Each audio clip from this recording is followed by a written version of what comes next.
Okay, sir.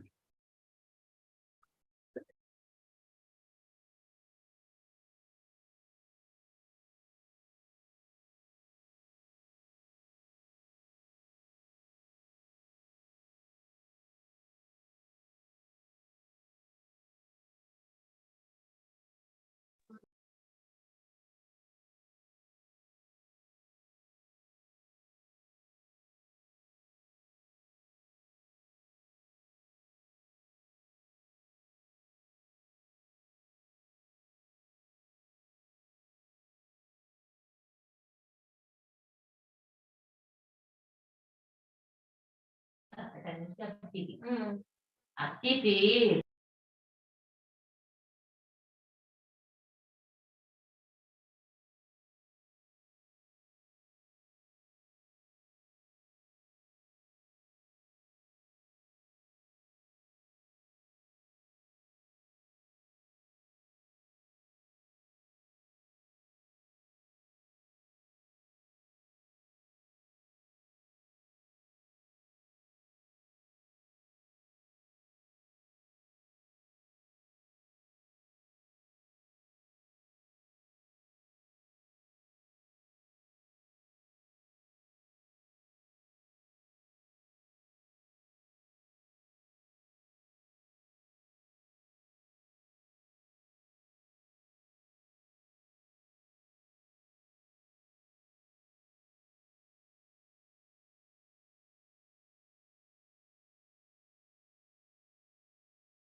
Can you please submute?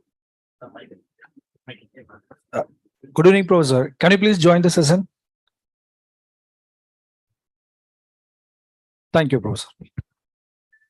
Yes, good evening, professors and Dr. Yunus Singhal. On behalf of Vellore Institute of Technology, School of Mechanical Engineering, CO2 Research and Green Technology Center, cordially invites you for the foreign expert guest lecture on the essence of thermodynamics and its reflection in real life. It is given by Professor Yunus Singhal, Professor Emeritus at the University of Nevada, Reno, USA. So Professor Yunus Singhal is the Emeritus Professor at University of Nevada, Reno, USA, and the founding Dean of the Faculty Engineering at Adnan Menderes University in Aden, Turkey. He received his PhD in Mechanical Engineering from North Carolina State University in USA. Before joining ADU in 2012, he held the position of the Dean of Faculty of Mechanical Engineering at LD's Technical University and as an advisor to President at Scientific and Technological Research Council on International Cooperation.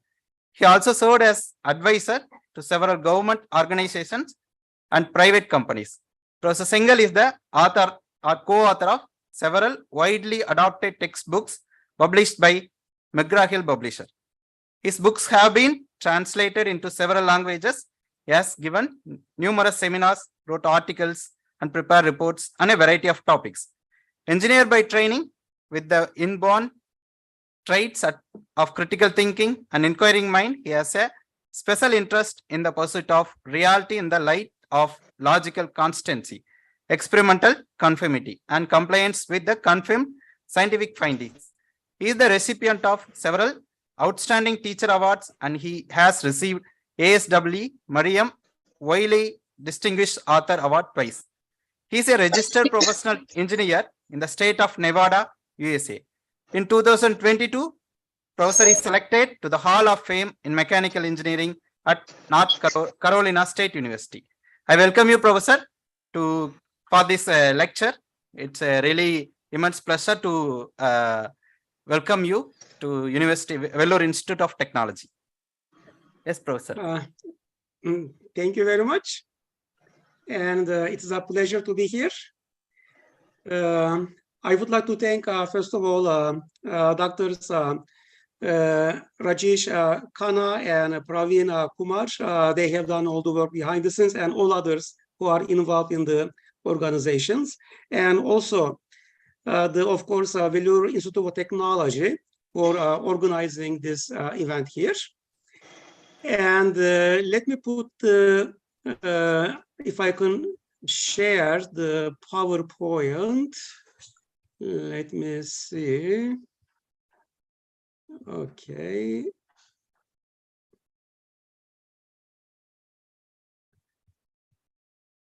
And now, I believe you can see the presentation. Yes, Professor, we can see. Okay. Okay.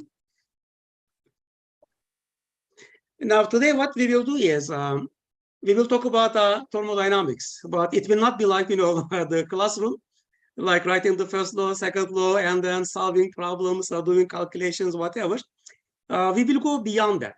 We will discuss, I think, the basic concepts and the philosophy behind all those concepts and how they apply the basic concepts to real life. So we will extract the essence of the thermodynamics, and then we will see how they reflect on other things. And my plan is to give a presentation of maybe close to 1 hour.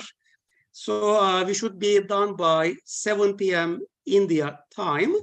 And then we will entertain questions and answers and comments. So that part will be fun. And this presentation is based on some of my publications, as you can see here. So let's start with this one. Now, you all are familiar with these equations. If you ask me to summarize thermodynamics on one page, I think this is I would just present to you. Basically, the mass balance, energy balance, entropy balance, and exergy balance, the very basic concepts. The first two are related to conservation principles, conservation of mass and energy, and the others are non-conserved. Entropy is not conserved, exergy is not conserved, and they are related to the second law. And as you see, whatever comes in minus whatever goes out is the change in the system. So very basic, just like a bank account. Whatever money you put in, whatever you take out, is simply the change in your balance. So it should be easy, the first law. But the second law is really a little vague. Why? Because we have things that are generated, like the entropy generation here, and then things that are destroyed, like the exergy destruction here. Okay, so it makes it a little bit more difficult to comprehend, and sometimes we question it whether this is real or not, because the real thing, the physical things, they don't simply disappear; they are converted to something else, like energy and mass. So it kind of poses some challenges for people studying the second law. So basically, the first law of conservation, like in this pizza here, if there are 6 slices and you take 1 slice out, you don't need to count how many pieces are left. We know from conservation of slices the result there. And let's say you have an electric resistance heater. If let's say it is consuming, for example, 1 kilojoule of energy, or let's say 1 kilowatt hour of electricity, then we know from conservation of energy that since everything is converted to heat, we will have 1 kilowatt hour of heat, which is 3,600 kilojoules there. So they are, I think, easy. Now, when we have heat transfer, for example, as you see here, okay, steady heat transfer, the amount of heat transfer here doesn't change. It is constant. But for the same steady case, if let's say you consider entropy transfer, the entropy entering the wall is like, Q over T, T1 in the room, actually in the wall, if you want to be more precise. And then what is leaving as entropy is Q over T2, but T1, T2 are different, as you see here. Okay. Therefore, the entropy leaving the room is greater than entropy entering the wall there. We have the same thing for exergy, except exergy is destroyed. And exergy is the work potential of energy. So the quality of the energy goes down, the amount that can be converted to work there. So these are the things that you learn from thermodynamics. So to summarize them, we say energy is conserved, entropy is generated, and exergy is destroyed. And to put them into perspective, again, we say the first law deals with conserved properties, okay, like energy and mass. They are physical, tangible. The second law deals with non-conserved quantities, okay, like entropy and exergy. Therefore, although entropy and exergy they are major players in physical sciences, especially in thermodynamics, they are not physical, because physical things are conserved. So they are really conceptual. So you cannot hold, let's say, you cannot, let's say, see entropy or exergy. You cannot measure them directly. You will have to calculate them based on the rules, whatever, because they come into the existence from nothing, and they go out of existence into nothing. So their nature is very different. And some people question, okay, we understand the first law of efficiency, but what is the second law of efficiency? The first law of efficiency is the degree of completion of energy transfer, okay? And it is like the comparison of energy transfer to the transformation processes, how the ratio of completion of this. If let's say, for example, you have in the resistance heater, all the electricity is converted to heat, which is always the case, then the first law of efficiency is 100%. Okay, and it doesn't make any difference whether the heater is new or old or whatever. Why? Because if you claim it is less than 100%, then you will have to show me where the difference is. Conservation of energy. The first law of efficiency deals with that. The second law deals with not the amounts, but the degree of perfection. That is, you are doing something, is it really thermodynamically perfect as energy transfer or transformation process there? If the second law of efficiency is 100%, okay, now that means thermodynamically that process is perfect. And the second law has other ramifications which goes beyond the energy calculation. For example, this is important, that the second law defines, in a sense, perfection, because we would like to know the limit. That is, what is the best possible? And the way you can describe the best possible thermodynamically is you assume perfection, which means the second law of efficiency is a measure of that, and that efficiency should be 100%. Okay.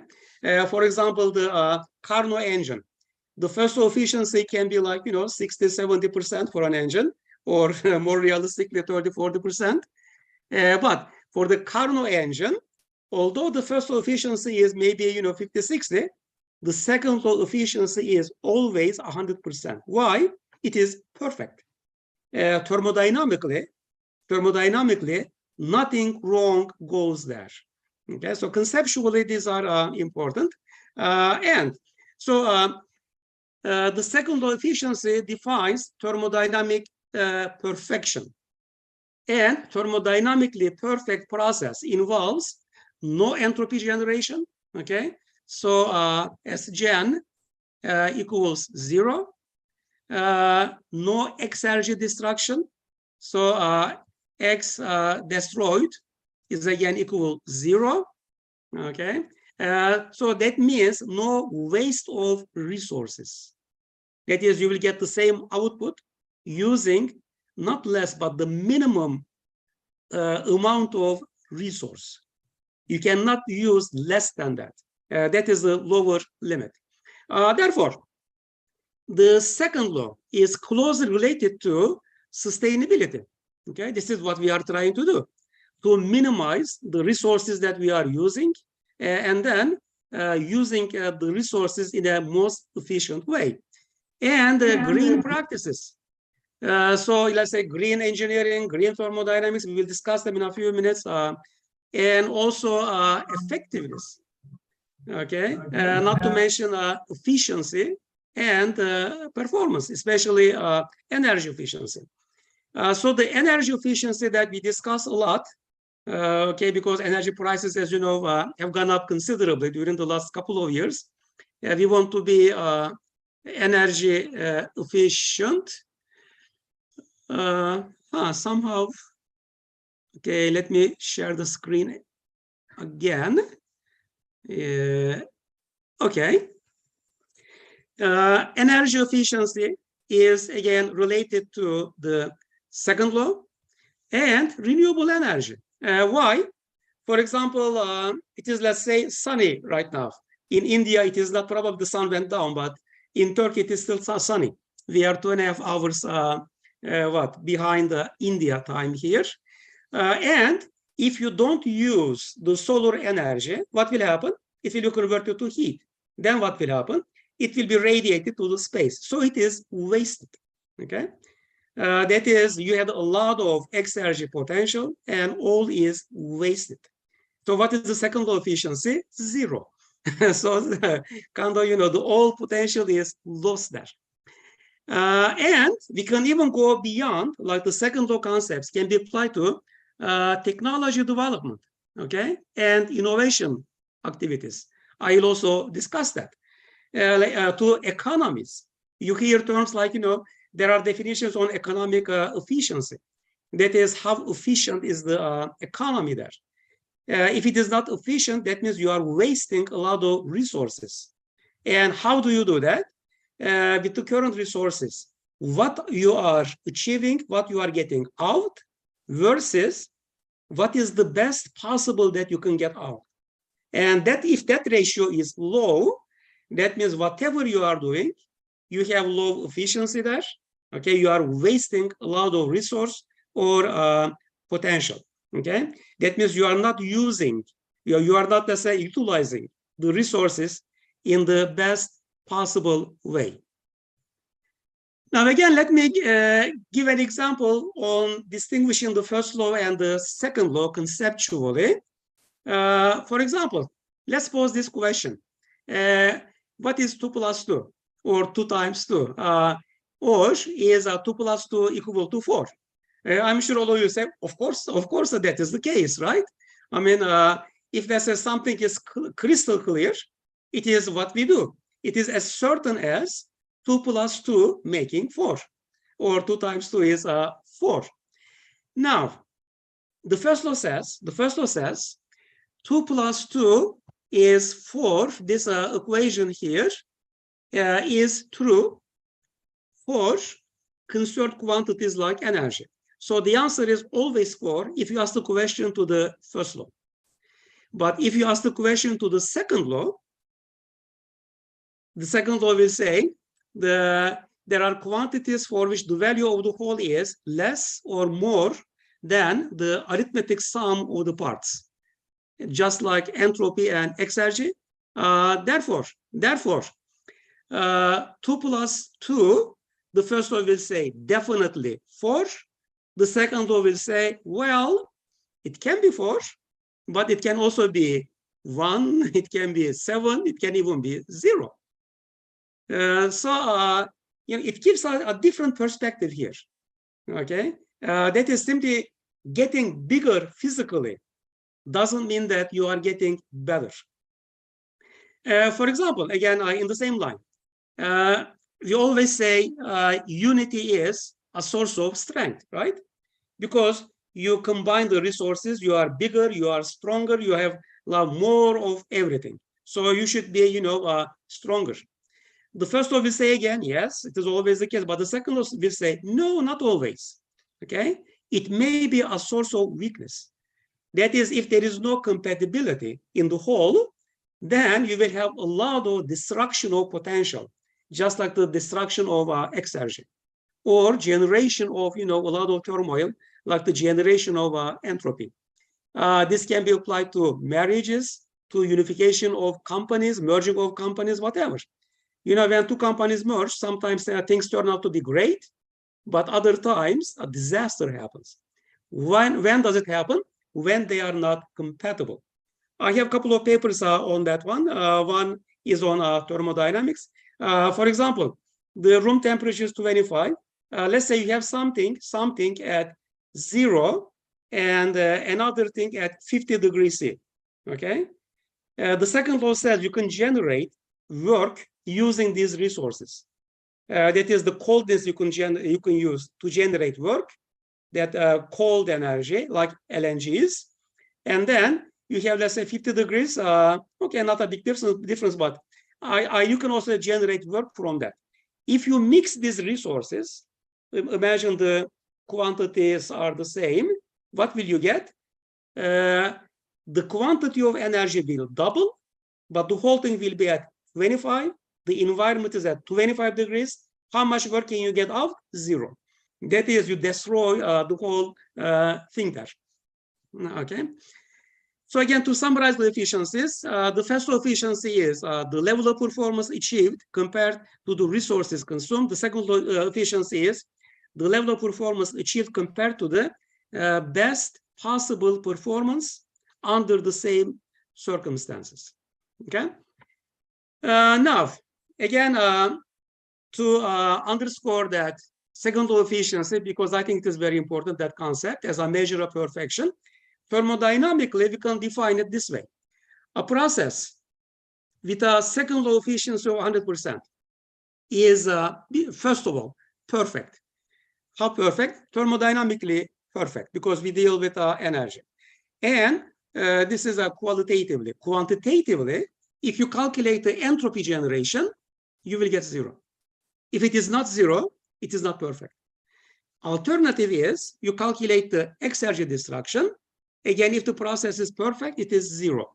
And the farther away they are from 0, the less perfect they are. And if they are perfect, then the waste is 0.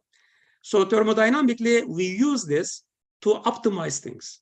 Okay, we use the second law, and by that analysis, we see where a lot of resources wasted.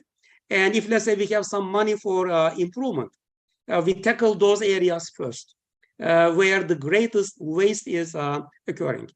And we can say that, at least thermodynamically, something cannot be more perfect than perfect. Okay, so that is the upper limit. It is like you cannot violate the second law of thermodynamics. And so the second law defines really the upper limit of excellence. And the aim of the second law is really 0 waste. Okay, which means perfection. So to put the concepts together, I say like I define this as the 3 legs of thermodynamics. They are the energy conservation, effectiveness by using general terms, and efficiency. That is, the first law says that you cannot create energy, or you cannot destroy energy. So it is a better energy conservation. Okay, and the second law looks at the efficiency of how, let's say, perfect you are doing in a conversion in a process, and the effectiveness. Okay, the higher the effectiveness, of course, the better the efficiency there. So the second law is output based, and the reference is perfection. The aim is here to really do thermodynamic systems with 0 waste, to minimize waste there. Why it is important? Because it is related to minimizing the waste sustainability. And right now, the whole world is talking about sustainability. And sustainability is, of course, a very general concepts. For example, you hear like 17 kinds of sustainability. The sustainability in energy is only a part of it. For example, affordable and clean energy, and then climate action, and then some other things. For example, clean water and sanitation, they're also related to energy there, etc. Of course, we will concentrate here only the energy aspect. That is sustainability in energy. And what are the three legs of sustainability in energy? I would think they are number one, the renewable energy, number two, energy efficiency, and number three, to support them, energy storage. Because if you generate, let's say, renewable energy more than you can consume, then you will have to waste it. Therefore, you need a storage to prevent waste there. So these are the three legs of energy sustainability here. And by definition, sustainability is energy sustainability. Energy system that serves the needs of the present without compromising the ability of future generations to meet their needs. And what is the value? Again, the whole world agrees that it is through low carbon technologies. That is using minimum amount of fossil fuels, because they contain the carbon and then you generate carbon dioxide, and it is causing greenhouse effect, global warming, climate change, whatever. And it also depletes the natural resources very fast, leaving little for future generation. Therefore, the relation of the second law to sustainability, reliability, ethics, and green.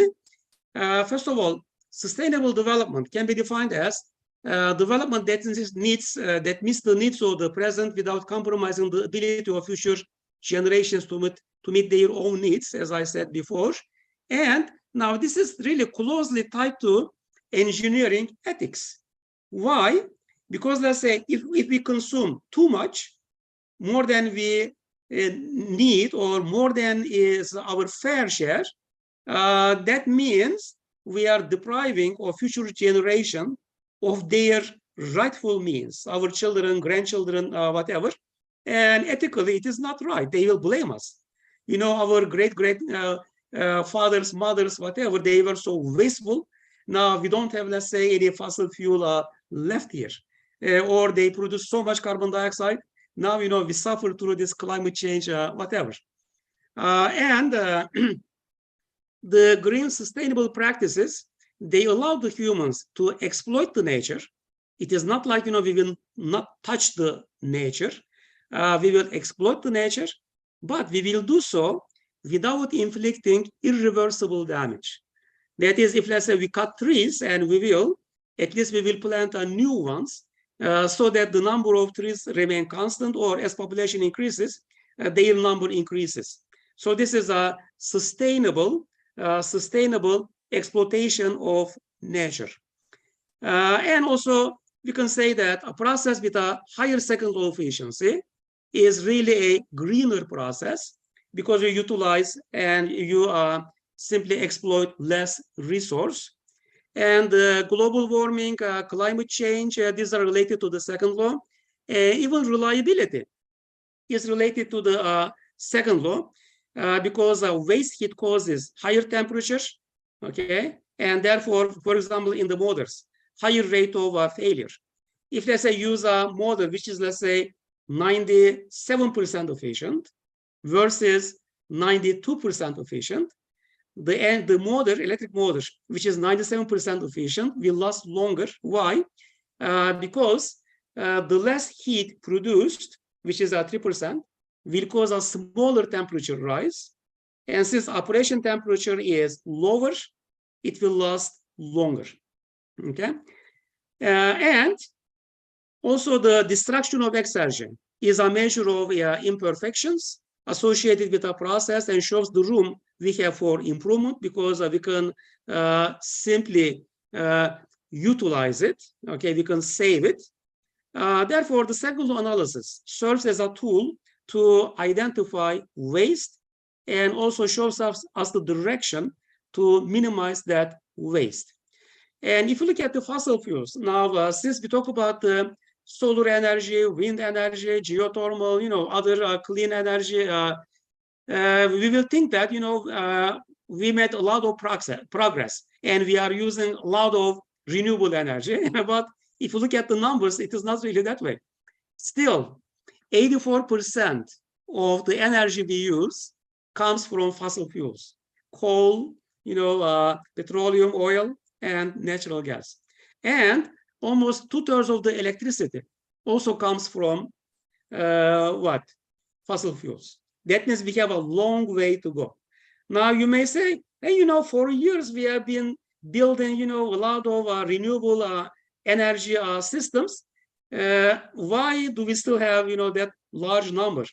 The reason is that the energy use doesn't remain constant. As population increases, as let's say the comfort level increases, the amount of energy used goes up. Okay, and just meeting that increasing demand takes a lot of new resources there. What we are doing right now is really meeting that increase and maybe carving in a little on reducing the current level. Therefore, this will take probably until 2050 before, let's say, we see very good changes there. And to organize the world, of course, we had the Paris Agreement in 2015, and it is in effect right now. And here the goal is to hold the increase in the global average temperature well below 2 degrees above the pre-industrial levels.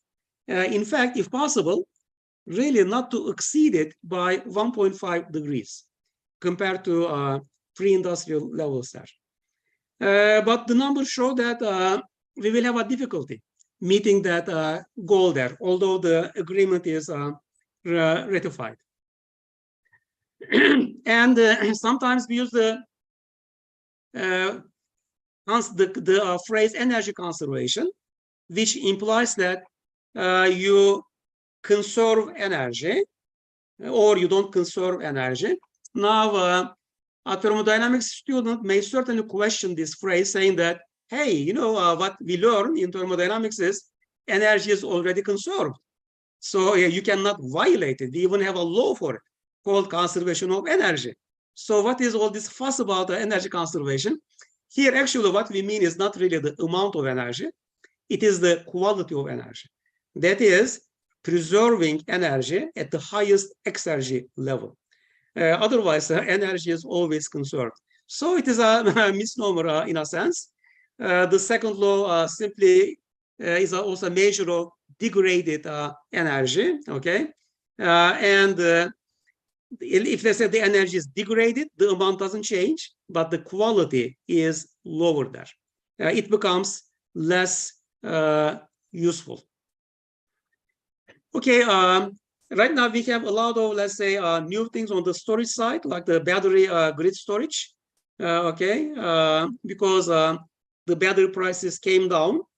And this also will help the sustainability and energy, because when we generate more green energy than we need, we can store it there, okay? And the sustainability in a nutshell is really making the best resource utilization a basic pillar of business. And what we are doing here is for sustainability and prosperity, we are trying to reduce waste, enhance effectiveness, and improve efficiency. Okay, now the three legs of sustainability. One is energy efficiency. Let's just go through it. Now, what is energy efficiency? It is not simply, depriving yourself of energy. It is reducing the energy used to the minimum level without reducing the standard of living, the production quality, and let's say profitability. It is not like, you deprive yourself. It is simply you maintain a high level of life, but you do it consuming or depleting minimal resources, okay? So we use the energy resources most effectively by eliminating waste there. And energy efficiency is really a very broad concept. It involves the most efficient use of energy at all stages, from production, like mining, okay, to the end use, like in our homes or workplaces. And the energy efficiency is really the cheapest, the cleanest, most domestic, most environment friendly, most accessible, and the largest, and underline the largest energy source. And again, underline the source here. Why source? Because if you don't practice energy efficiency and your energy economy is growing and you need more energy, you will have to extract more fuels, okay, like fossil fuels from the ground, and you will invest in more power plants, whether they are wind, coal, whatever, okay? But if, let's say, your economy is growing, let's say at 3%, and you let's say continue reducing your energy use by 3% at the same rate, okay? What does it mean? It means your economy is growing, your energy need is growing, but you meet the increasing demand by the eliminated waste, so you don't need to extract, new energy or build new power plants there. So energy efficiency is really a source.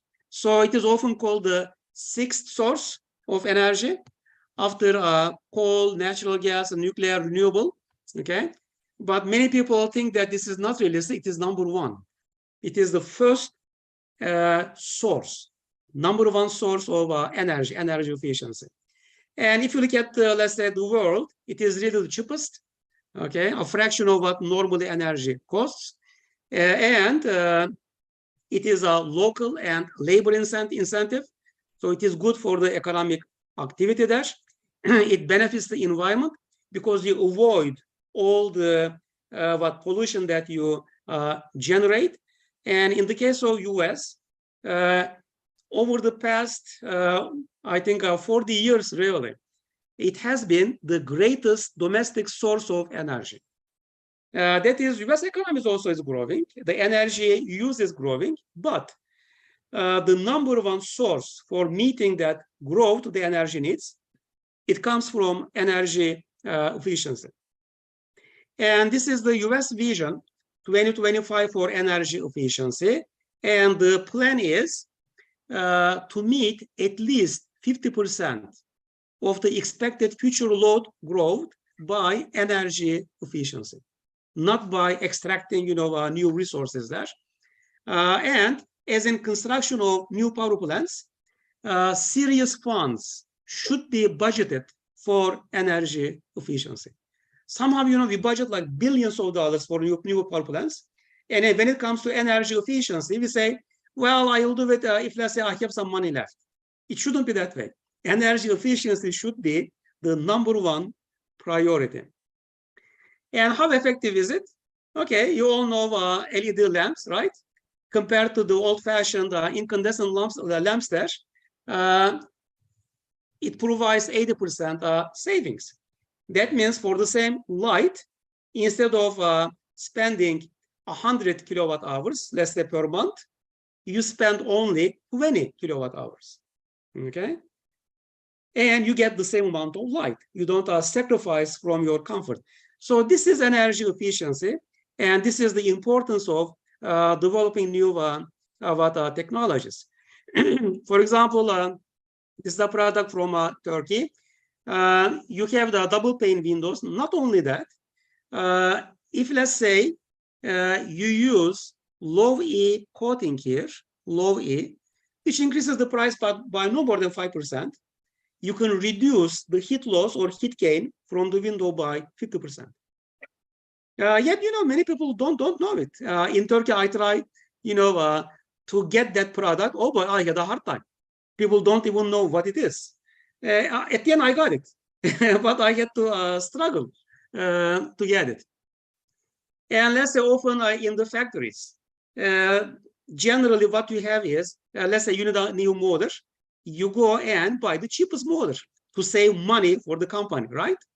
But the thing is, the amount of money that, the amount of, let's say, energy you use during the lifetime of a motor is 20 times the purchasing price of the motor, okay? So it is not the initial cost.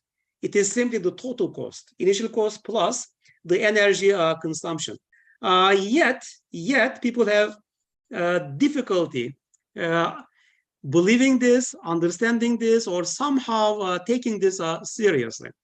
Even that alone, I think, will save a lot of energy, because at least 1/3 of the electricity is used for the motors. So the importance of using high efficiency motors there. Or let's say using heat pumps versus electric resistance heaters. These are very cheap, okay, the resistance heaters, but they give you 1 unit of heat for 1 unit of electricity consumed. Let's say the heat pumps, they give you 3, 4, 5, 6 times the heat, okay, for 1 unit of electricity consumed. Do they create energy? Of course not. They take the energy from the cold environment, carry it to a warmer environment, which is our living rooms there. And sometimes little things. Let's say, you know, there's the wingless, okay? They turn out to be saving like 3.5% fuel, okay? By simply bending the, you know, the tips of the wings there. So it can be so, you know, easy, so simple. Yet it takes, you know, some work to realize this. And let's say the new cars are becoming without the side mirrors, okay? Okay, what is the difference? Now you will be using cameras which are more modern, but from energy point of view, the mirrors outside, they create a drag, and it turns out that by eliminating that drag, you can save 2 to 7% fuel by, you know, just doing simple measures. And it really adds up. For example, look at this chart. This is for the US. In 1972, okay, a typical refrigerator consumed 1,800 kilowatt hours of electricity per year. In about 2000, it went down to about 500 or 450, which means about 70% saving, okay? That is, instead of using 100, we are using 30 kilowatt hours. And what is the result? Okay, in our homes, it saves us a few dollars, but for the US, it turns out that it saved 30,000 megawatts of power plants, okay? And keep in mind, 1,000 megawatt is one nuclear power plant. 30,000 megawatt means 30 nuclear power plants. Or let's say a typical coal power plant is 560 typical coal power plants, okay? As a result of refrigerators getting more efficient, you no longer need that many power plants. So it shows the importance of, you know, the energy efficiency and the technology development in this area. And the cumulative effort, this is from another source in California. When I was a student in the US, this is the curve that we have seen in our advanced energy systems course, that economy is growing, so the need for electricity will increase that way. Okay, what happened? Instead of increasing, okay, as a result of the, you know, oil embargo in early 1970s, the turning into energy efficiency, the result is, look at here, economy is growing, but energy usage remaining constant and increasing at a slower rate. What is this difference? 1.7 versus $1 trillion. So it is like what, $700 billion savings there, okay? So this shows the impact and the potential of energy efficiency. Okay, how about the renewable energy? I will not go into it, it's a topic of another lecture there, but let's keep in mind that unused renewable energy is wasted renewable energy. So let's say the sun is shining and you have the PVs, this will generate electricity. If let's say you don't have the PVs, okay, or you don't have, let's say, the wind turbines, what will happen? The solar energy will come, heat the earth, okay, and all the wind, this speed here, will be converted to heat, and then we will try to get rid of that heat by radiation to the space, and we cannot get rid of everything, so the temperature inside will start rising. So it will be wasted. You use it or lose it, okay? Continually, we are losing the renewable energy because we don't utilize them enough. Probably we are, the whole world, I don't make any calculations, but probably we are using much less than 1% of renewable energy, which can be utilized. Solar energy, as you say, we certainly can use it, but we often don't. So I think the whole world is aware of it. So they are investing heavily in renewable energy. And let's also say a few words on green engineering and green thermodynamics. Okay. Now, green engineering is a reflection of really what we have been discussing here. It is defined as the design, commercialization, and use of processes and products that are feasible and economical while reducing the generation of pollution at the source and minimizing the risk to human health and the environment. So that is, okay, we will use energy, but let's do it right, okay? Okay, we will make sure it is feasible and economical, and we will utilize it, but we will generate minimal amount of pollution, and we will not pose risks to human health, and we will not damage the environment. We will be sensitive of these things here. Therefore, the engineer processes to really be practicing green engineering and products holistically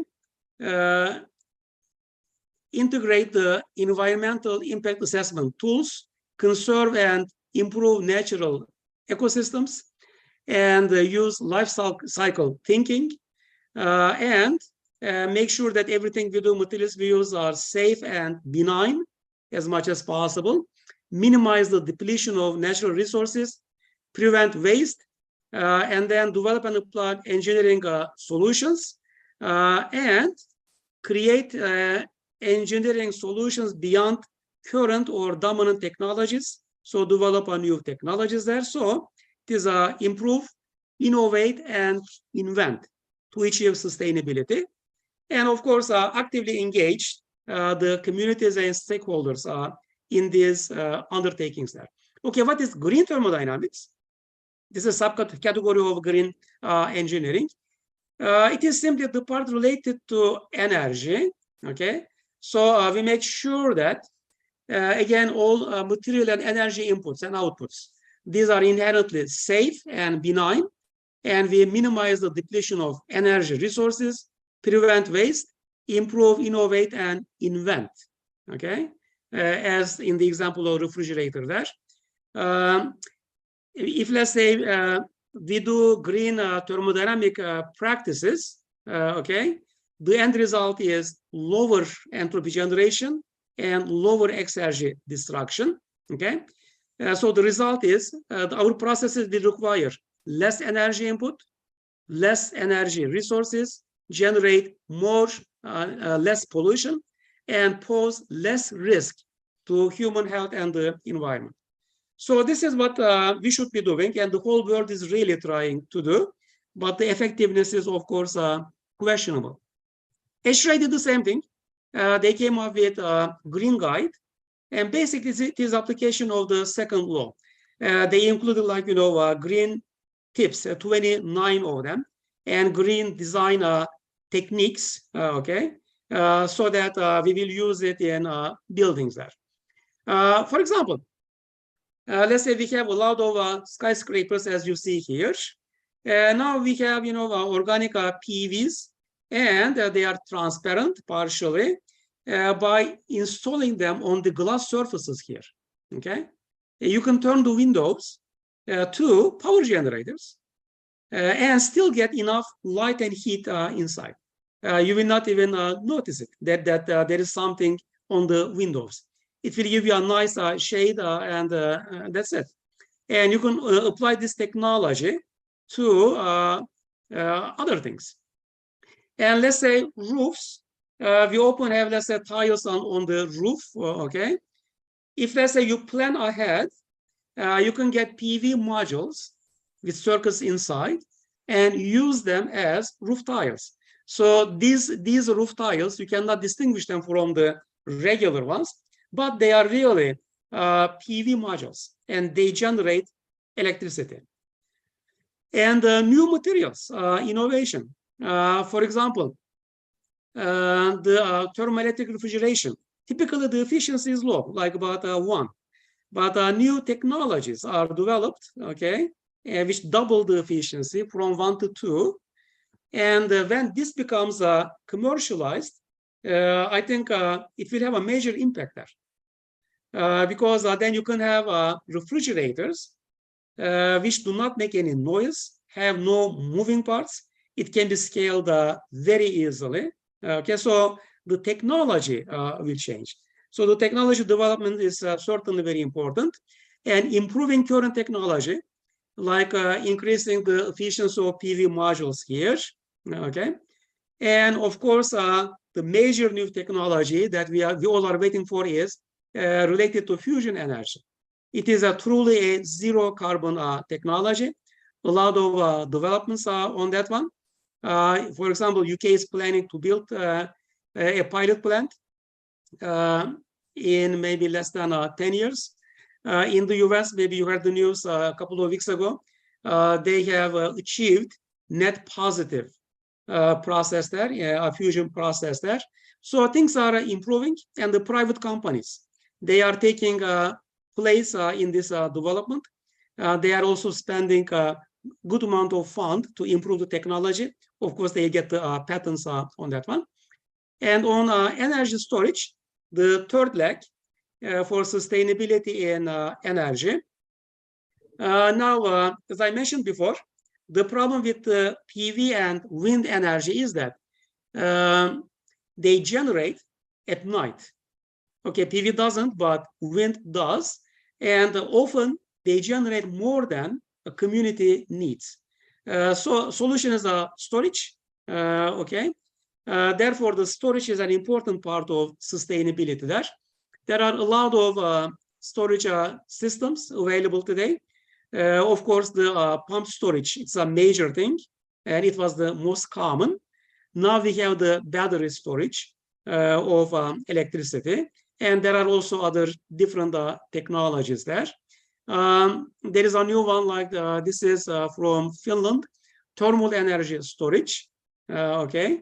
Of course, the cycle efficiency here can be questioned because you store at low temperatures the solar energy, which is a low exergy level.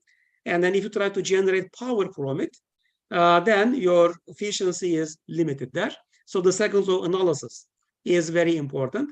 And what is important for us is really this electric to electric efficiency for different storage systems, okay? For example, if you use lithium-ion batteries, the efficiency is 85 to 95%. Let's say about 90%. That means you lose only 10. You store, like, you get 100 kilowatts of electricity, and you give back 90 of it, which is very high. Okay, pumped hydro, it is also very high, about 80%. And you see the other technologies here.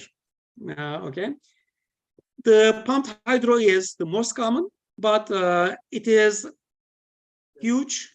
It takes a long time, and environmentally it has problems. Therefore, right now the battery storage, it is really increasing at a very high rate there. Now let's apply the second law concepts to innovation, to technology. For example, we learn about photosynthesis at schools, right? We know how solar energy is converted to chemical energy, the sugars, which can be converted to even gasoline there for our cars. And discovering this is science. That is, you discover how nature works. If, let's say, you imitate it, that is, you do the same thing artificially, it is called technology. You cannot get patent on science because you don't invent it. It is already there. But with technology, yeah, you can patent it. Okay? So technology is really science plus the human creativity or ingenuity there. And what is the importance of technology? Okay, now this is the world GDP for the last 2,000 years, okay, starting year 0. Now look at here, there is really no change. The world GDP, almost, just pure poverty. And look at here, the GDP starts going up. And what do we have here? This is the Industrial Revolution, steam engines, thermodynamics. It is how thermodynamics developed. And then look at here, okay? It goes up like a rocket. And there is no flattening out there. It still goes up, which means generating GDP depends on innovation, okay? New technologies there. And South Korea and North Korea, I think they present as a good difference. And let's say this is something Turkey did, satellites. I calculated the unit cost of the satellite. It was like, $74,000 per kilogram. And I checked the price of gold. It is like $45,000 per kilogram. That is, this highly technological product per unit weight is more valuable than gold. So this is the importance of technology there. And what is the measure of technological innovation? Patents, okay? Patents. And no surprises here, okay? This is for 2020. China, US, Japan, Korea, they have, largest number of patents. And then Germany and also India. So India is certainly at a good place. Almost 60,000 patents there. These are the latest numbers I have. But one problem, 2/3 of those patents are received by non-residents, that is foreigners, to protect their intellectual property. That is 1/3 of them are generated by the locals there. And if you look at the income levels, the world averages, the world spends about 2% on R&D. This is 0.7% for India. And the GDP is 2,300 per capita. That means certainly those patents can be put to use. And if it is done, then that number certainly will go up there. Okay. And this is the number of patents, okay, per unit amount of money spent, like $100 billion. And again, it looks like here, South Korea is most efficient, okay? That is for the same amount of money spent. South Korea gets like the most patents there. And you can see kind of the efficiency of the R&D activities here. And okay, getting patent is not enough. What do you need? They should turn into new products. Because typically 5% of the patents are commercialized, and of those, maybe 1 out of 5 is successful. That means your chance is just 1% there. So an efficient economy is the one that converts, I think, more patents into successful commercial products. Let's say the R&D expenditures of the nations. The world, for example, okay, like they generate patents, and then we have, let's say, let's look at the last two columns. Per billion R&D spending, the world generates like 1,200 or 1,300 almost patents, okay? And India, for India, that number is 224. Let's say Turkey is that number there. And export of high-tech products for the world average is 1. And let's say for Turkey, my native country, and India, it is 0.2. So I think we both are doing poorly, India and Turkey. We certainly need to convert those patents into products. So there is an inefficiency there. And also, let's say, grading universities, okay, which is, let's say, the best university. Again, we look at the outcomes. For example, how many startup companies are formed by the graduates? How many, let's say, a university patents are received? How many of these patents are licensed? And how many commercial products are developed? Let's say the university, how much revenue it gets from licensing per year. Are there, for example, support mechanisms for startup companies?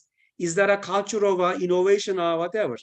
So I think we get these tangible things for effectiveness there. So I know I am out of time, so let me just summarize on a few things here, and then I'll finish. Now let's apply, let's say, to daily life, okay? For example, the second law of efficiency. What is the definition? Actual performance versus best performance under the same conditions without using any additional resource. Okay, let's say commuting. Many of you go to work from home or school, right? And using probably public transportation. Many people in the world do that instead of driving cars. Okay, it looks like, you are just, doing fine because you need some time to go to school or work, and you are driving or using public transportation. So you are just sitting there. If, let's say, you do that, obviously you are not using your potential. You have some intellectual capability, like to learn a language, to learn a few things, to listen to a lecture or whatever. Okay, because you can still, let's say, intellectually be active, or even have a good conversation with someone there. If, let's say, you are not doing that, that means you are wasting your potential. The second law says your second law efficiency is not high. For example, I learned English in Istanbul in the public transportation system. Okay, so I didn't have the money to go to language classes or something. And for students, often the students come and complain. They say, hey, I studied so hard, but somehow it doesn't reflect on my grades. Well, then you should question, I think, the effectiveness of your study. You spend the same amount of time and let's say effort, energy there, and the outcome is less than desirable, then probably your actual performance is less than the best possible performance, obviously. That means you will have to question your study habits. How can you make them more effective, more efficient, using the same resource, which is time there, okay? So the second law kind of encourages us, to ask this kind of questions there.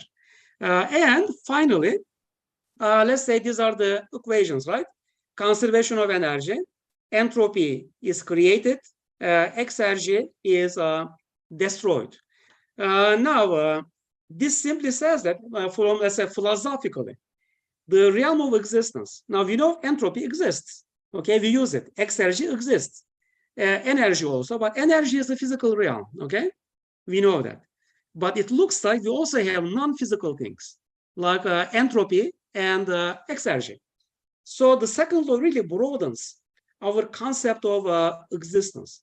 That is, the non-physical things also, okay? They may exist, although they have no physical bodies, and they really can be very important. Some lend themselves into even quantification, mathematical calculations. Sir Eddington, he is the guy, the British scientist who made Einstein famous, because in 1919, he confirmed Einstein's theory by simply experiments.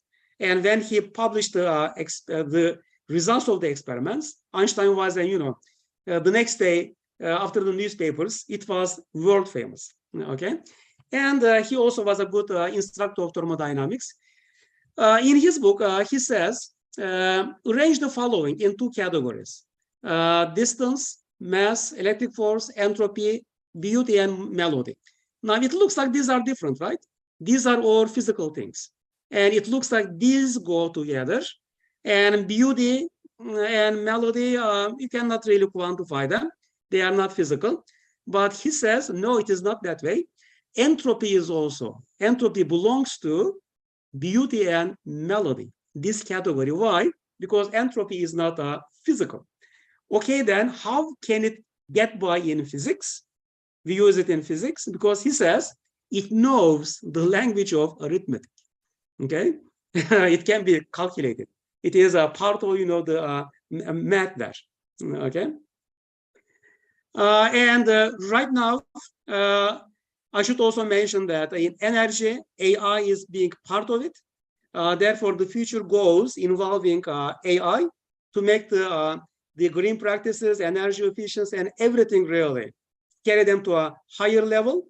I call it the energy for all.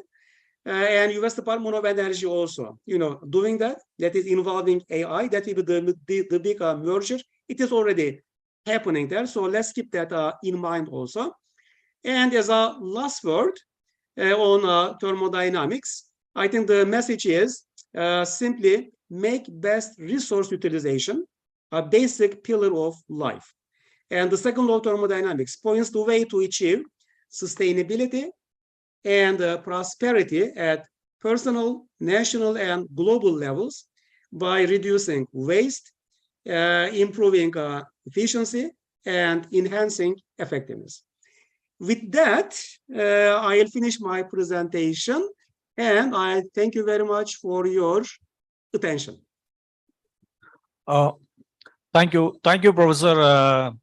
We enjoyed a lot of insight, starting from the second law of thermodynamics and sustainable energy efficiency, second law of efficiency, and along way we discussed many important points of mechanical engineering. And finally, you touched how the real-time reflection of efficiency relating our real performance and the maximum possible performance. Thank you for a wonderful lecture. Now the floor is open for questions. Please raise hands. Would you like to ask any questions? Yeah, please. Thanks for the nice presentation, Professor. My question is related to exergy analysis. For that exergy analysis, heat transfer capacity into Carnot efficiency.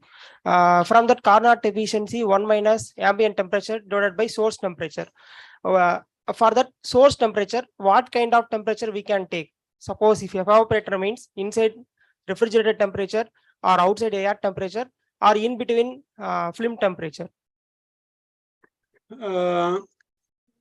Okay, when you do exergy analysis, okay, usually we say environment temperature, but it is really it is kind of vague. Now, is it, let's say, the air temperature? Is it I don't know, sea temperature? Is it what? Okay. Here we go back to our goal. Let's say we have a system. Okay. Or let's say we have an energy source. We will do an energy exergy analysis. It may be chemical energy. It may be wind energy. It may be, I don't know, thermal energy at a certain temperature, like the geothermal resources there. It may even be cold energy. Let's say we have right now a lot of LNG. And India also has a lot of good publications on analyzing LNG and LNG facilities there. I benefited some of them when I wrote a paper on it. Let's say we have like LNG at minus 160 degrees, okay? Like almost minimal energy there. And how do we do exergy analysis and what environment temperature do we use? For example, I have a recent paper on LNG regasification, okay? To show the potential of that cold energy, which is at minus 160. How we can utilize it to produce work, electricity. Okay. And now, what is the good environment condition here? The natural place is the sea, because normally you export the heat to sea. You use the sea, not the atmosphere, as the cooling medium. So you choose the sea temperature, which is 15 degrees there.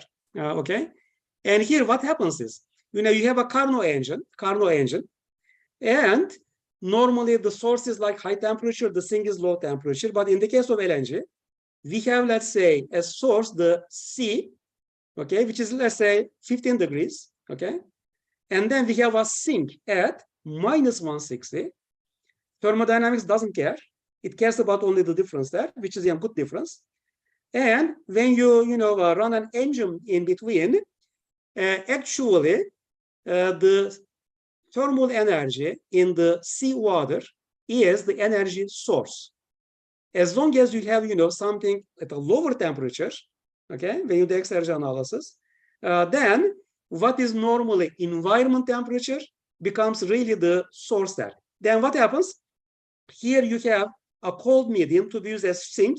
So heat comes here, converted partially to work, and the waste heat is what? Dumped to liquid natural gas, the LNG. Okay. Therefore, the whole thing is relative here. If, let's say, you have a power plant, okay, air-cooled, you use the air temperature. If you have, let's say, a power plant water-cooled, you use the water temperature. So it depends on the application, realistically, what is the best choice, and you simply use that one. Thanks, Professor. Any other question? Thank you, Professor, for the wonderful lecture. Sir, I would like to ask a question regarding that sustainability point of view, sir. So you talked about the green thermodynamics, the importance that we should give to systems that go for minimum wastage in energy utilization. So, sir, my basic question is, sir, if you look at the emerging technologies for energy efficiency, most of them are related to material research and material development. But, sir, there is another fact that if you look at these material-related technologies, they mostly rely on smart materials, AI-based things like that, sir. But, sir, we are also facing a scarcity in from the material perspective. If you look at the storage technologies, lithium-ion batteries, their production, they are facing some challenges related to the supply of raw material. Again, if you look at the AI-based, we are also facing semiconductor device challenges. Sir, in this perspective, if you go for, even if you are able to afford this, considering the underdeveloped and developing nations, it will be very costly to implement this on a general basis. So, sir, in this perspective, for these developing nations and underdeveloping nations, how important it is to invest on waste heat recovery techniques, like waste energy recovery techniques, like cascade systems or waste heat recovery devices, etc. Okay, thank you very much. It is a very good question. First of all, materials is very important. Okay, sometimes people ask me, I cannot decide, should I be like a mechanical engineer, chemical, energy engineer, or materials engineer? I said, listen, all are good. They say, but I like energy, and I say, probably the new innovations on energy systems depends on innovations in materials. That is, the better materials you develop, then you can build better thermodynamic or energy systems there. For example, look at the power plants. In the 1960s, the gas turbines were very inefficient. Why? Because we had materials that could not withstand the high temperatures. So you would have to keep low temperatures, which lowers the efficiency. And also, we did not have effective cooling techniques.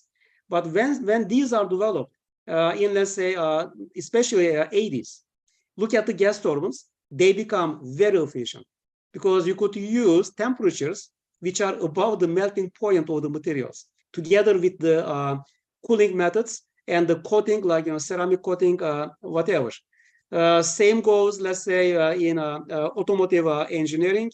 And let's say the example that I gave, the thermoelectric refrigerators, Again, it is a material problem. They use a nanotechnology, okay, to develop materials with better electrical properties, and therefore they result in higher COPs there.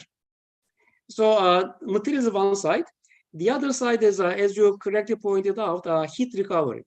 We have a lot of waste heat in the factories, and they are, thrown out to the atmosphere. Same in Turkey. Yet, often, let's say I worked on those in Turkey. Often, if you build a heat recovery system to generate power, okay, and then still utilize the remaining heat, like a cogen system there, the payback period is sometimes as low as 1 year. As low as 1 year. So it is really a crime not to utilize the waste heat. If you look, if you talk to the factory owners, they say, oh, it is a huge investment. We don't have the resources, whatever. But they little realize that they are paying that much money in energy. Let's say it is costing, for example, $10 million, okay? $10 million. This system pays for itself in 1 year. That means you will pay, let's say, the first year, what? The $10 million investment. And once it is done, your energy bill will go down by 10 million a year. And somehow we have a hard time, getting this message across. In Turkey, we have, it is very common, a lot of companies that they are doing that. But I think a lot more, they could do it, but they are dragging their feet and they are simply finding excuses. I don't think they realize the impact that heat recovery that may have on their business and on their profit there. Thank you, Professor. Due to time constraint, I request the online participant, they want to ask question. Please unmute and please ask your question to the professor. Good evening. I am Dr. Srikanth. Am I audible? Good evening, Professor. Am I audible? Yes. Yeah.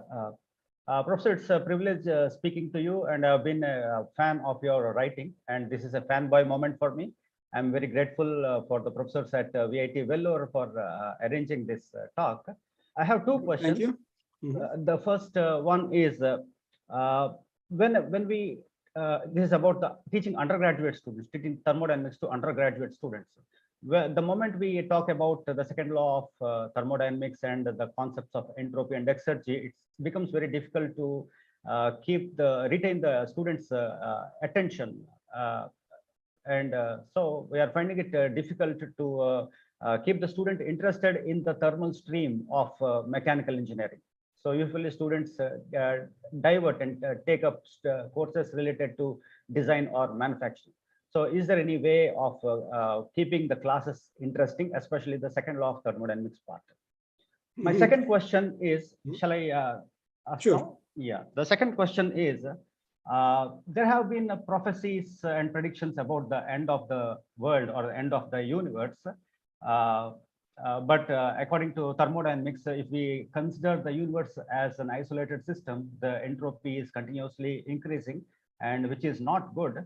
So based on thermodynamics, is there a way to predict when the world would end? These are my two questions. Thank you very much. Thank you. Good question. The second one is a little philosophical, but that will be interesting also. Okay, the first question. The second law of thermodynamics. Okay. At the beginning of the lecture, I also kind of pointed out that the first law is easy because we are familiar with it. It is energy. And then at high school, we see it, and we have a, understanding of it. And a bank account is a good analogy. What comes in, goes out, change and balance, whatever.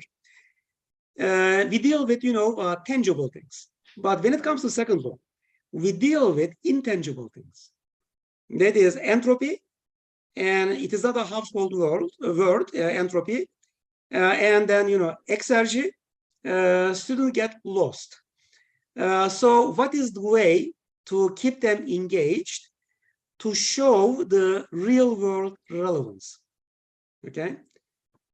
For example, I think 2 years ago, I published a paper on LNG plants, okay, that I mentioned, to do an exergy analysis and to determine, instead of just, using the seawater to vaporize the liquid natural gas, it is free energy, but you are wasting a lot of work potential.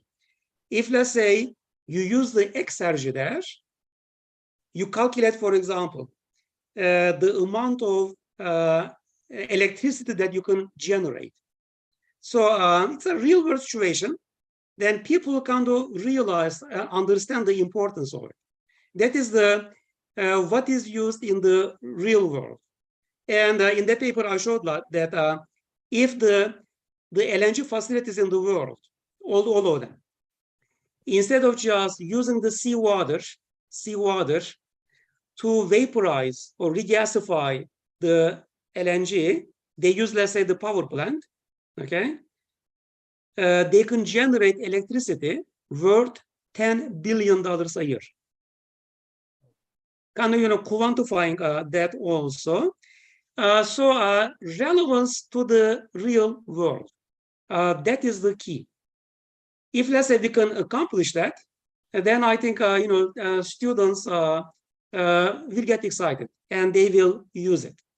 If not, they'll wander around and then they say, why are they, torturing us with these things that don't make any sense, for example.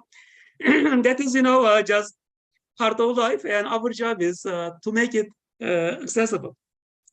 And as for entropy death of the universe, again, we don't need, I think, to really argue about this because in the world, continually, for example, in the sun, which is a little dot in the whole universe, several million tons of hydrogen is converted to helium, and several million tons simply converted to energy. Okay, that is the mass of the sun is it is being reduced, which means eventually the sun will turn into lifeless helium, a helium ball, really. Okay, and you don't need to wait until that happens. If, let's say, the energy from the sun is decreased by, let's say, 10%, probably the world will be inhabitable. And look at the universe, all the stars, they are really nuclear power plants, fusion reactors. As they use the fuel, they continuously use the fuel, which represents, exergy. As that exergy reduces, and exergy is equal to, an environment temperature times the entropy generation. They are related, they are proportional. So eventually, now imagine all the hydrogen in the universe is converted to helium, okay? Then we have, I think, no more action, really. That is, there can be no life, no energy, no nothing at the end. So no matter how you look at it, the universe will end unless something miraculous happens, and I don't think anyone has any vision of that. And are we gonna see those days? No. Will our grandchildren? No, because if, let's say, the universe, let's just look at our sun, loses 10%, for example, it is just a number I throw out, of the helium that it has, and not helium, hydrogen, probably we will have to move to other planets if we have the technology at that time. So sorry, no good news on that one. Yeah. Thank you very much. And thank you.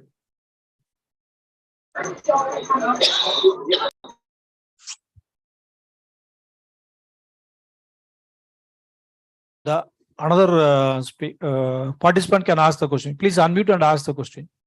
And this may be the last, I feel. Any other question? I think Surya participant can please ask a question. Please unmute and ask a question.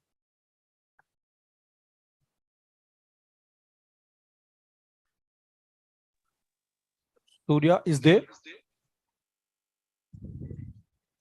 Okay. If no more question, we are concluding the session. Please unmute.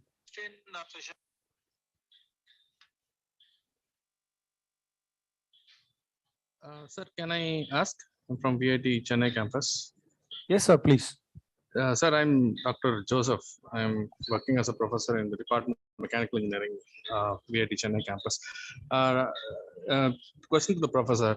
It was really a nice lecture. And I just wanted to ask you about the usage of hydrogen fuels in cars.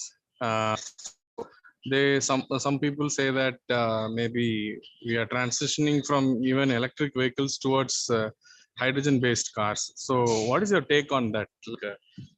Is it going to be something like a future technology, or what is the current level of? I mean, how we can foresee that hydrogen as a fuel in cars? Apart from there are different ways of using it. One is like using with in terms of fuel cells. The other thing is burning hydrogen directly in the engines. So, how is it going to go about? Yeah, thank you very much. Good question.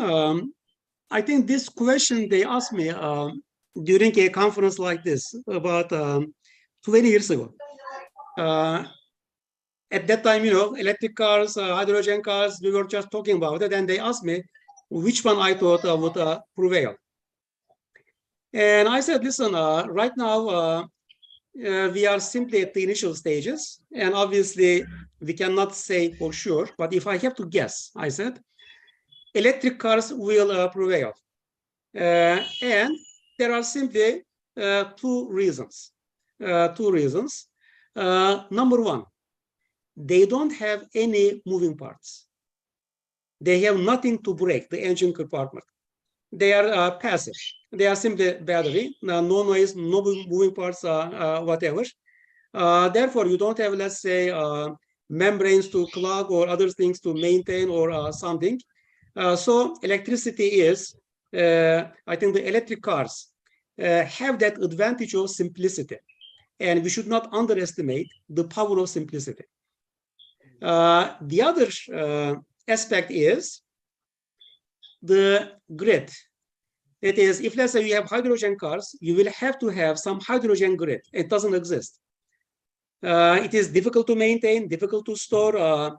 And if let's say you liquefy it, you use almost, most of the energy. If you compress it, again, you use a good part of the energy. And then to maintain it, and you have to distribute it. New, I think, network from zero.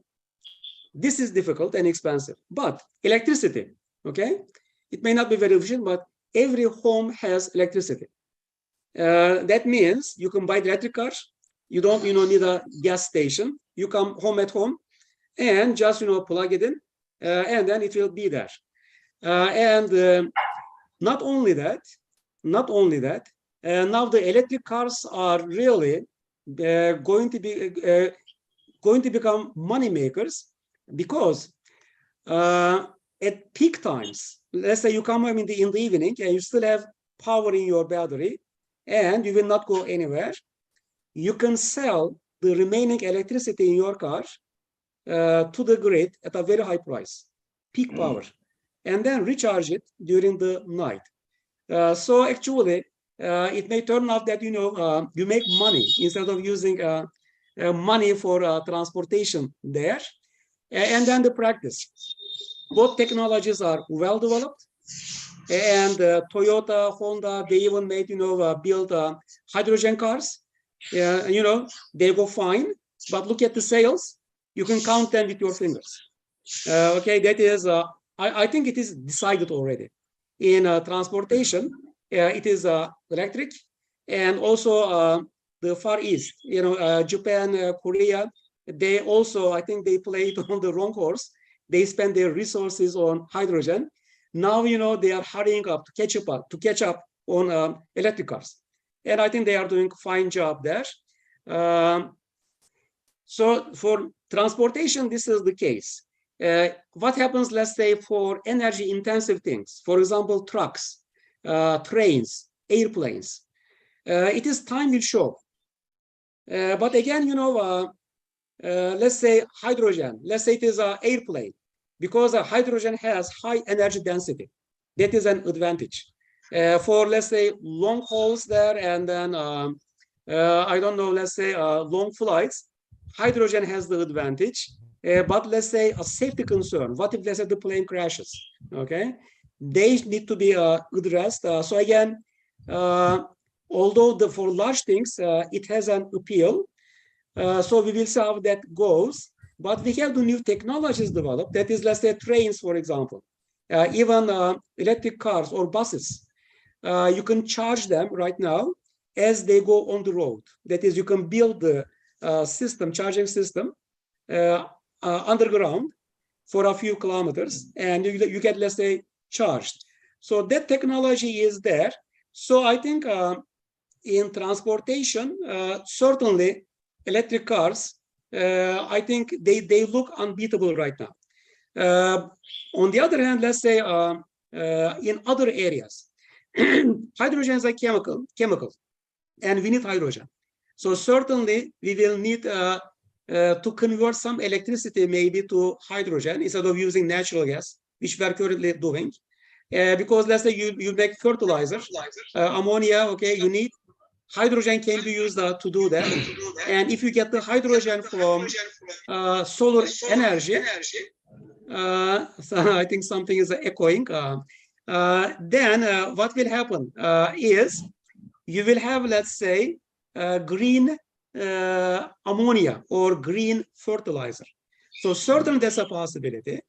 And internal combustion engines, it is a possibility only if you cannot get, let's say, you don't have the regular natural gas, whatever, okay? You certainly can produce green hydrogen and pump it into the natural gas lines, mix it, for example. It is also being done. That way, let's say at times like this, Europe, for example, Russia is using the hydrogen, not hydrogen, natural gas as a weapon. They will not sell, you know, whatever. And then you immediately needs a huge amount of chemical energy, okay, to be used in natural gas lines. Therefore, if, let's say, we had right now I think infrastructure to generate hydrogen, okay, green hydrogen, certainly it would have a very good market. That is, instead of 100 units of natural gas by mixing, maybe we will have, let's say, 70 natural, 30 hydrogen energy-wise, okay? Certainly can be used. Therefore, to summarize, both will be with us, hydrogen and electric. But when it comes to transportation, I think electric cars, okay, they certainly have the edge, and it is how I see the future. Thank you very much. Thank you. Yeah, thank you. Thank you. Hello, Professor Sangel. I have two questions for you. One is on the Carnot engine, and another one is about your books itself. So my first question, I'll ask about your books. Is there There any is a noise in the line. If someone I think can take care of that, yeah. Okay, yeah, I think it is clear enough. Please go ahead. yeah, so is there any reason why your books are more focused on dialogues and theoretical script more than math for mathematical topics? And my second question is that what exactly is the reason why Carnot picked the 4 processors to pick for the most efficient engine? Somehow the line, was very noisy. I had a hard time understanding, but it looks like what it takes to have a most efficient engine. And what is the other one? Can you also summarize it just in a few words quickly? I hope the line is clear this time. Is it clear now? Yes, it's okay right now. Okay, so my question was more towards, I'll ask the questions on your book again. So certain mathematical subjects and topics in your book, I feel that you've written it more in a theoretical way and less mathematics involved. So is there Yes. any reason why you have done that? Yes. Okay, let me answer that. Yeah, it is intentional that done that way because I think in education, what is the most important is to develop an intuitive understanding. It is not the mechanical ability. That is, you get the numbers, crank them up and then get another set of numbers. Okay, it doesn't give you the deep physical understanding. What I see as important is to really have a good understanding of underlying phenomena and to really have like intuitive understanding of it. And that is to have, deep learning of physics. Once you have that, the math will take care of itself. So it is, I think, intentionally done that way. And obviously, it is working beautifully. Anytime I come to India and I see the books all over the place there, and not to mention other countries there. So it is simply, the reason is pedagogical. Okay. Yeah, I did notice and that. what is the other question? I did notice that. I really loved your books. I've read 2 of them. Oh, Anyways, thank you very much. my second question is there any reason why Carnot has picked the 4 processes he picked, that is isothermal and adiabatic? Is there any historic reason why this is the 4 processes that makes an engine the most efficient possible? First of all, the Carnot engine is not the only most efficient engine. There are other engines, for example, the Stirling engine. It also has some practical applications. There are Stirling engines in the market also.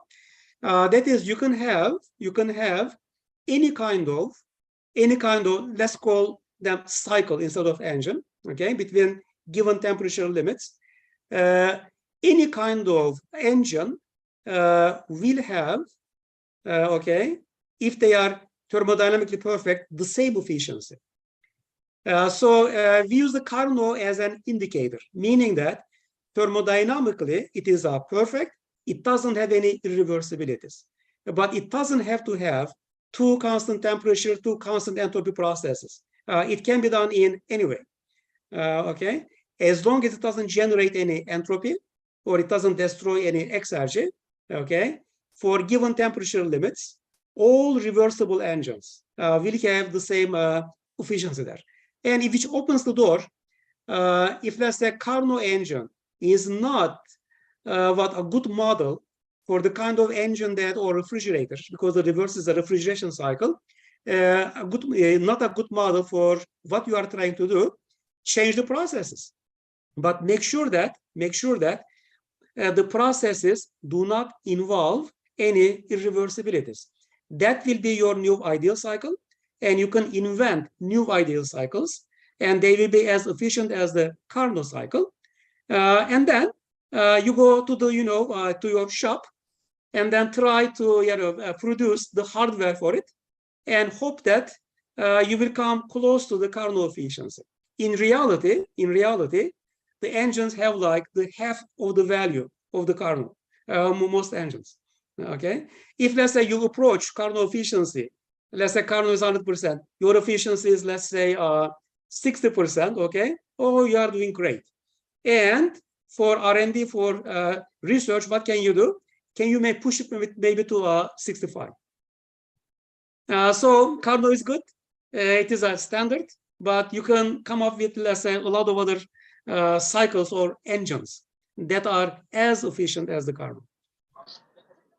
Right, sir. Got it. Thank you, participants. We are reaching our maximum time and we cannot take more time from Professor. Really, this is a time for concluding, and Professor Yunus Singhal is very kind enough and flexible for our convenience. He agreed to schedule this guest lecture, and I believe we got a lot of insight about second law of thermodynamics, efficiency, energy efficiency, and sustainability.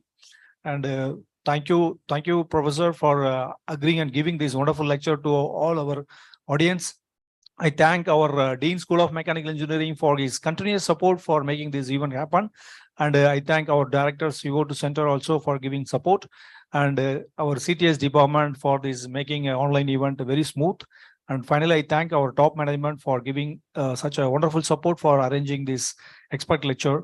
Thank you, participants, for being here. Thank you for your patience. Thank you, Professor. Thank you very much. It certainly was a pleasure, and it makes us appreciate the technology. Right now, I'm on the west coast of Turkey. You are in India. Who knows how many places in India, different places there, through the YouTube, whatever. Just, being able to touch, people in who knows where at the same time, I think this is very humbling. And it is also, a pleasure for me to share my past experiences and also to entertain questions and also to learn really from you through the questions there. So I thank you very much for the opportunity and I wish everyone well. Thank you. Thank you. So kind of you. Thank you, Professor. Take care. Bye. Okay, bye-bye.